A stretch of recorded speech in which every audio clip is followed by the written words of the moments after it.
Aaron. Very, very excited. Our team's very, very excited about this opportunity to play in the Rose Bowl. The tradition of the Rose Bowl and the Big Ten obviously is well documented, and we understand that. So actually be my third time being at the Rose Bowl, and every time we go, it's a great experience. And certainly have a great opponent in Oregon. A lot of respect for them. Looking forward to the rematch, and looking forward to a great week of preparation. I think when you think about some of the greatest venues there is in college football, certainly Pasadena and the Rose Bowl is right at the top of the list. So, certainly excited to get out there and be part of this great tradition once more. Thank you, Coach. We'll now open up the teleconference for questions. Please raise your hand to ask a question using the raise hand icon within Zoom. If and when your question is selected, we will unmute your microphone. Please state your name and media outlet before asking your question. Once your question has been answered, your microphone will be muted and your hand will be lowered. Doug, can you go ahead with the questions? Sure. Our first question will be from Bill Rabinowitz. Rabinowitz. Thank you, Ryan. You got it. Um, Chip Kelly said after the game that Will Howard has gotten to the point that he doesn't even have to finish the play calls when he's calling them in to the helmet. Can you kind of address that? How important that is? How much an advantage it is to have a quarterback who's that in tune with the playbook and can kind of be that kind of guy, and just the way he's playing right now. Yeah, our challenge to Will going into the last game was that, he had to be the best leader on the field. I thought he was. I thought he played well, got into a rhythm early on. But I think for Will, understanding exactly how we're trying to attack defenses is a critical part of being successful. And when the play caller and the quarterback are on the same page, like you said, that the minute they hear the formation, they can finish it. That means he's got a great grasp on what we're trying to get done. So it'll be important to put together another good game plan and then executing it on the field. I think that's what it comes down to. And Will, I know, is excited to have an opportunity to play Oregon again. Our next All right, question, our next question will come from Joey Kaufman. Hi, Ryan. You mentioned after the game that you guys had introduced some gap schemes that help with the run game, and wondering in what ways does that help with your offensive line and the ability to run the ball with some of the gap stuff. Yeah, we look at every game and try to figure out how we best can maximize our strengths, minimize our deficiencies. And we felt going into the game that was the right thing to do. And we'll continue to look at that and see if that fits for this week. But I certainly thought we got good double teams on the inside guys. And I thought our pullers did a nice job of, on the defensive ends, and the second pullers getting to the next level. And I thought our running backs ran through contact well and ran with velocity. So it all plays in. And certainly when you have, the weapons that we have on the outside, it certainly changes how defenses have to play. And so the numbers can equate better. But we're always looking for a balance. And so I think we found that on Saturday, but now we got to build on it. Nothing that we did on Saturday has anything to do with what's going to go on January 1st. So start from scratch again, identify the things that we feel like give us an advantage, put those plays in, practice them, and then work like heck to make sure that we can execute them against Oregon. Our next question comes from Tim May.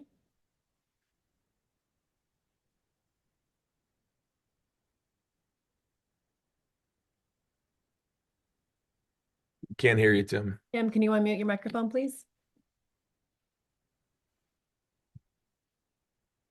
Okay, Tim, we're going to move on to the next question. Next question will come from Nick Hamilton. Hey, Coach Day, Nick Hamilton, Nightcast Media. Wanted to ask you, with all the wide receivers that have come through Ohio State, what do you and Coach Hairline feel that Jeremiah's most overlooked quality is? Probably his size. He's when you get up on him, you realize how big he is and how big he plays, and that'll It'll be something he'll have to do in this game as well, is play big, play strong, play powerful. And I think Brian has done a great job again this year with our receivers. And, we're going to need them all in this game, just like when we played them last time. So, um, but yeah, certainly everybody's involved with the pass game, in terms of the protection, Will making the throws, but creating separation and making plays is what's important. And our receivers have done that. And certainly Jeremiah's done that this year. And we'll need that again here on the first. Our next question comes from Joe Reedy. Hey, Ryan. Certainly plenty of interesting subplots with Chip used to coach at Oregon, plus coming back to the Rose Bowl. Just what's it been like having him on staff this year with you? And also, how have you kind of seen him evolve as an offensive play caller with your team? Yeah, I think that he's now, a full season in, he's got an understanding of who we are, personnel wise, now, in the Big Ten, what that looked like. And so, yeah, to your point, it has evolved with, he's got a great understanding of the entire, game of football, offensive football, whether, it's wide open and spread and tempo, or getting with multiple tight ends in the game, huddling different styles of play. And he's always said, and we've always said that, the number one job of the coordinator is to put the offense in the best position to be successful. And so that has to do with our personnel. It has to do with what we're seeing on defense. And, now I feel like, we had a good balance, this past game. And so we'll look to do that as we put the game plan together for these guys. Our next question comes from Spencer Holbrook. Hey Ryan, with everything that you guys had to deal with after the Oregon game and the revenge or the rematch or whatever you want to call it, how do you guys know that this is also, for the playoff, balancing all of those different emotions that are going to come with this, seeing the Oregon guys on the sideline again after what happened in October? Like, what's the balance like there with the messaging for you guys heading into this? It's about execution. It's about our preparation. It's about how we go about our meetings, how we go about our walkthroughs, how we go about our practices, so that when we get out to Pasadena, we're executing at a high level. And that's what it comes down to. Is it, super exciting? I guess not, but that's what it is. And our guys have played this team before, so there's a reference point. I think both teams are in different places than they were when we played last time. I think we're different, but still, the players are the same. And there's a lot to, grab onto when you're watching film of somebody you've already played against. And sometimes when you are playing against a team maybe from another conference in the playoffs, there's a little bit of an unknown. How can you expect this guy to play? What am I really looking at when I look at the teams that they're playing? This team's not that way because we played them already and they played in the conference. So there's again a reference point as we move into this one. So our guys know what we're up against, but they also know that they've evolved and we've evolved. And so two very different teams heading into this game, and the team who prepares the best is going to win. Our next question comes from Dan Hope. Hey Ryan, you guys obviously had a lot of changes that you made on defense after that Oregon game. You've had a lot of success defensively since then, but this is the best passing offense that you've faced all year. How confident are you that those improvements that were made since then are real and will show through in this game? Yeah, they do a great job on offense, throwing the ball, running the ball. They have a good balance. Gabriel's very, very talented and very accurate in what he does, and he's also very athletic. And they have weapons on the outside, so it's a challenge. We've seen that live and in color. So we've made adjustments coming off of that game, and we've worked hard to make sure that we're putting our guys in the best position to be successful. We'll do that again against these guys this week, and go compete our tails off. But our defense is playing with great confidence right now. You can feel that on the field on Saturday, and they've continued that build. After the game that we played with these guys last time, you can see every week it's gotten stronger and stronger. So, we got to go do it. We got to go put it on the field. But I know we got a great challenge ahead, but our guys will be ready for it. Our next question comes from Pat Murphy. Hey Ryan, you guys have obviously already gone through the film from that first game. How much of this preparation is looking back at that and what worked, what didn't? Or are you more focused on we've seen that, let's look at what Oregon's done since we played them? Yeah, a little bit of both, a little bit of both. But it's not like we played them just a couple weeks ago. This was mid-season, and there's been a lot of football played since then. So, like I said, I feel like we've evolved, they've evolved, different teams. So there are certainly things that you want to look at that happened in that game, but also as times moved on, how they've changed, how we've changed, and then how does that fit, as we put together the game plan. But ultimately, we want to make sure that we're putting together a great game plan so our guys can play fast. They understand what we're trying to get done in terms of attacking in all three phases, and then they can play with emotion and physicality. Our next question comes from Rob Aller. Hey, Ryan, kind of along the same lines. It's rare for Ohio State to play the same team twice in one season. I think it's happened 7 times only in history. Um, do you feel a need, and kind of dipping into your NFL experience where you do play the same team, do you feel like you have to change things up, throw wrinkles in? Can you be just the same team you were? How does that work from a coaching standpoint when you're in those meetings of, you know, we're just going to do what we do best? Or again, are there little wrinkles and just sort of differences? Well, there's what we call overage too, especially on offense of things that we have coming out of a game that we didn't call. So you always want to reference those and see your notes and see things that we've already practiced this season that maybe we didn't use in that game. That plays into it. But then also things that we've done in the second half of the season that we feel like our players are comfortable with. And then what fits, their scheme as they've evolved this season on defense. Again, they're not just playing the same things that they've been playing all year. They've changed and, much more multiple in what they do.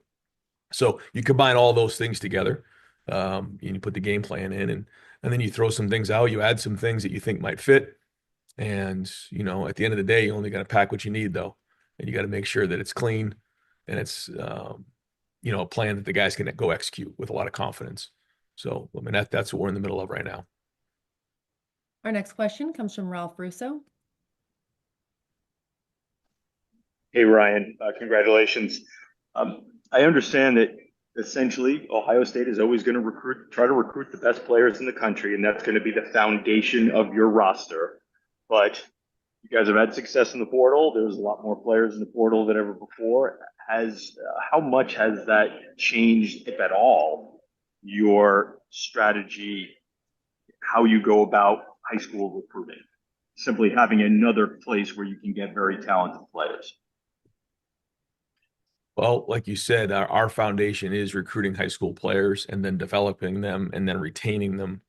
I think that when you're looking to sustain a program over a long period of time, that's the best plan for doing that.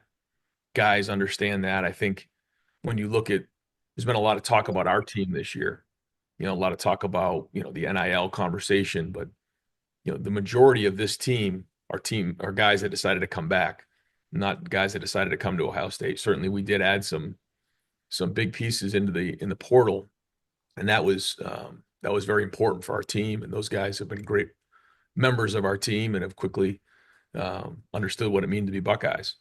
But in order to have that stability, I think that you've got to recruit high school players, tell them exactly what it's going to be, and then follow up and treat them exactly the way that you recruited them in the process. But along the way, you're going to have attrition. You're going to have guys who enter the portal.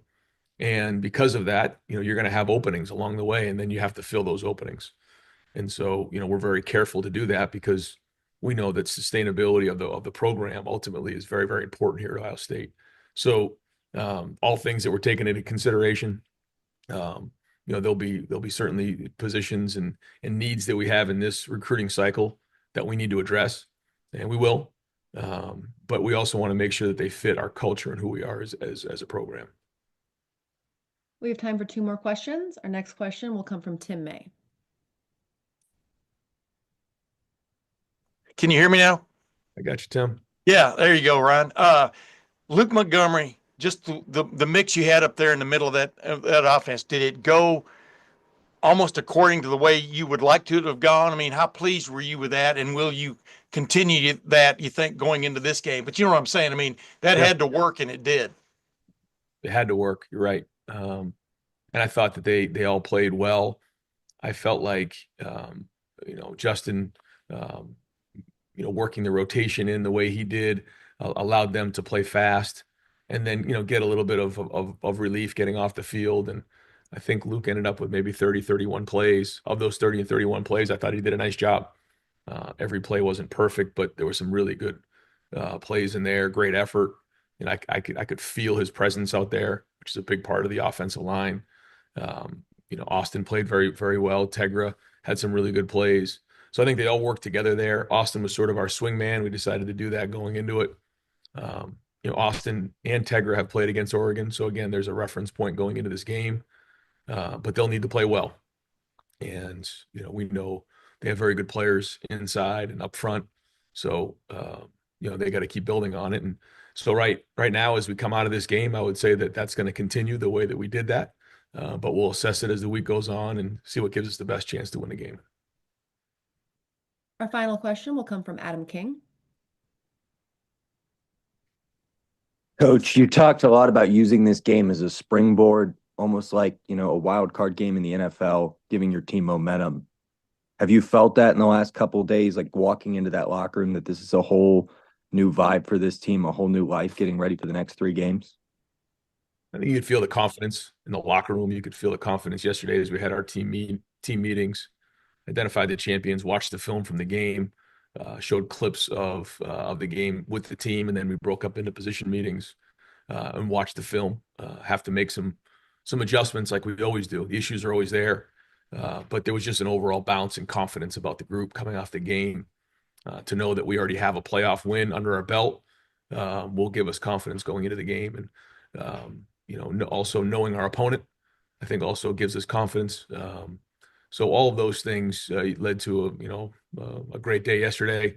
There's a lot of pep in everybody's step, and looking forward to a great week of preparation. Thank you, Coach Day. With that final question, we will let you go. We appreciate your time, and you're now welcome to sign off. All right, thanks, guys. For the reporters on the call, we will be joined by Coach Lanning shortly, so please stay tuned. He will be joining us promptly at 9:20 a.m. Eastern.